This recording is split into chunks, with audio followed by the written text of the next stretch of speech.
I want to go through the ever contentious debate that is Eskate safety gear. Now apparently a lot of people seem to think you need to spend an absolute fortune to be safe on the road, and I just think that is entirely wrong.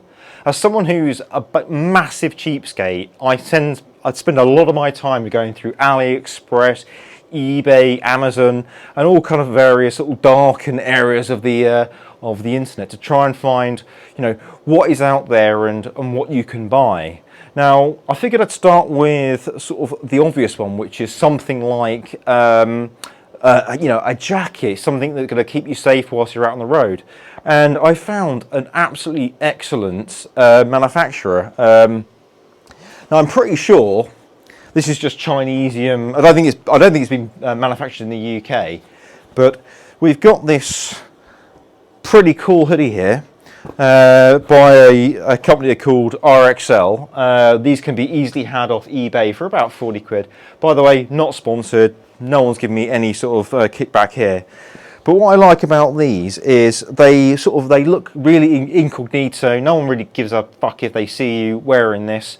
I've been out and about and people have asked me, do you not wear any gear? And it's like, no, I'm actually fully head to toe geared up.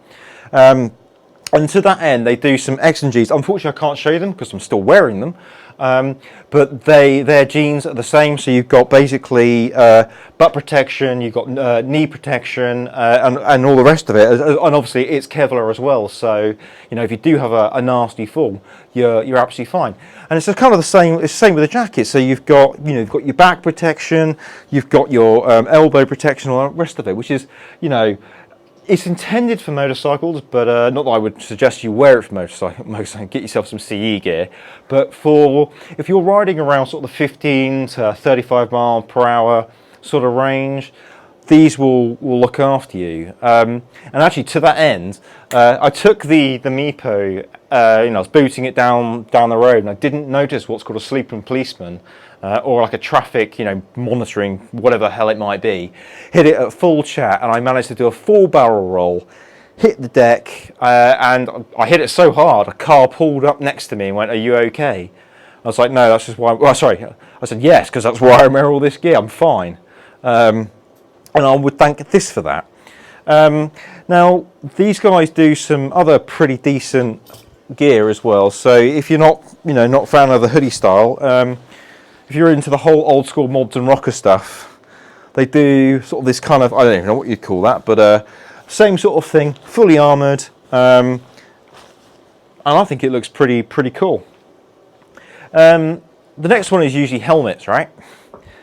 Helmets, again, you don't need to spend a whole lot of money on this. So I bought, this is actually my old, this is not my old snowboard helmet, it's my current snowboard helmet.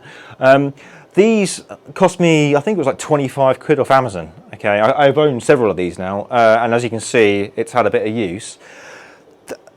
Absolutely fine. It's really comfortable if you're out and about. I wouldn't obviously suggest it if you're doing the heavy stuff because obviously it's open face, so you still risk banging your nose and your sort of your chin if you do come off. But really solid piece of equipment. And actually, I found a few others like this. So I've got another.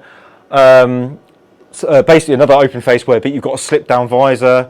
That was only, I don't know, £30 or so. So again, really cheap, but you're fine. And I swear to God, I've tested these. I'm accident prone. I promise you, I've taken these off.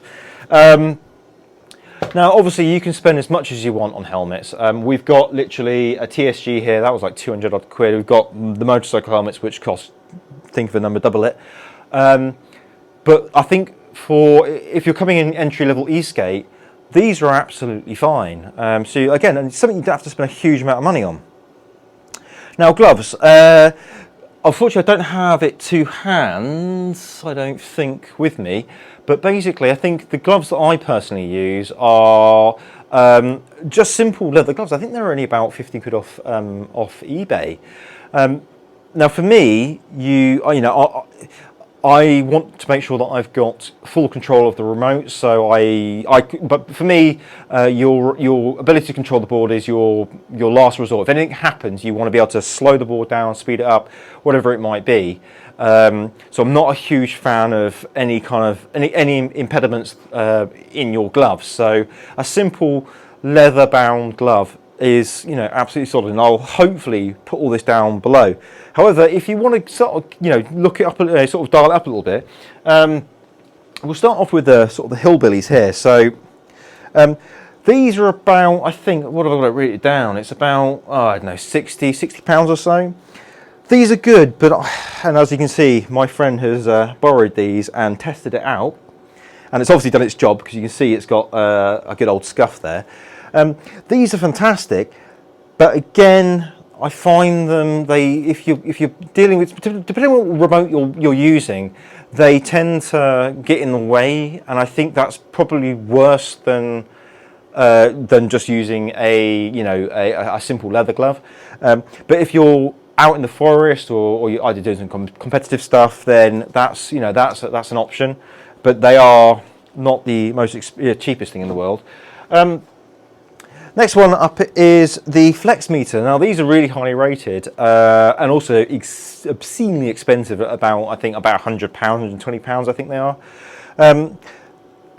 These are really good, and the idea behind these is that if you come off on a crash, rather than using your gloves, your protective equipment to slow you down, not that that's what they're naturally intended to do, but rather than allowing your equipment to slow you down, these will let you slide and avoid sort of causing any sort of impact on your wrist or otherwise. Where I think they've gone wrong is they basically say you can't wear gloves with these. So these are basically designed to go over sort of your wrist and sort of up your arm. But if you put a glove on, then they tell you to take off the slider, which I think it kind of negates the point of it, and for the price. Now, one of the popular ones, and if you're sort of more of a casual rider, is the G-forms. So a lot of people sort of rate the G-forms. I personally don't, because, and through practical experience, they have a nasty tendency to sort of slip. So if you imagine if you have a crash and you hit the deck, because they're basically essentially fabric, they slide up your arm or up your leg or wherever it might be, and once sort of you're allowing bare skin to hit the deck, then they serve no purpose whatsoever. However, if you are just pootling around, maybe going to the shops or something, you're not necessarily thinking you've sort of weighed up your risk, then there are sort of alternatives. So here's sort of a nice Chinesium alternative, which I believe this was about $5, literally $5. So this is a leg protector. I've got basically the pants as well, arm protectors, so basically the whole kit.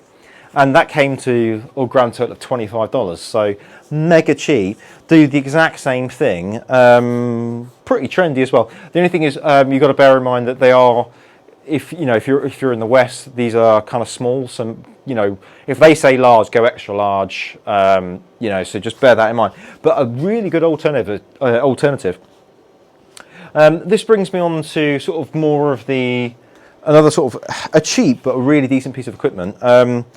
Again, this is more for if you're dealing with mountain boarding, or you're thinking of going sort of into the heavy stuff. These, and this is like the third time I've recorded this. They're Aerocerebus or something like that. These are about £60, but they come down to about 40. These can be had really cheap.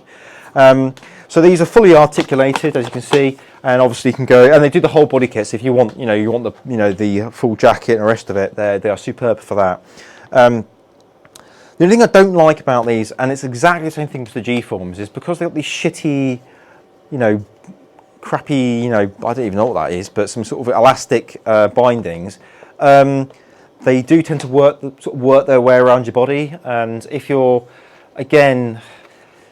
you're out and about, my general opinion is if your gear is a pain in the arse, you won't wear it. and if you don't wear it, it'll be that one day that you go out on a Sunday and you think, oh, I'm just having a casual one, and then you hit the deck and you hit the deck hard and you really hurt yourself.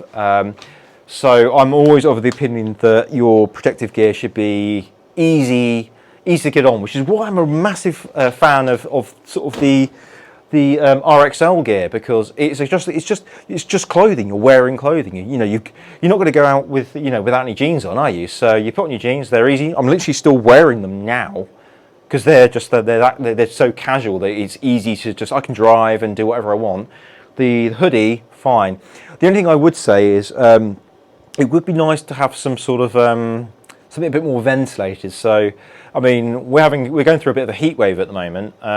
So whilst you're out and about, it gets you start getting a bit sweaty, and you kind of you start going, oh, I'll just unzip it, and then once you start doing that, you start rolling up your sleeves and the rest of it. So it would be nice to see something with a bit more ventilation. And it's the same with the motorcycle gear. They do have sort of, it's the same with like snowboarding and the rest of it. They have like vents here, sort of by your chest and stuff. But it's something a little bit more would be great. So what have we gone through? So we've gone through trainers. Yes, there's the other one. There's the final one I want to go through with you guys. So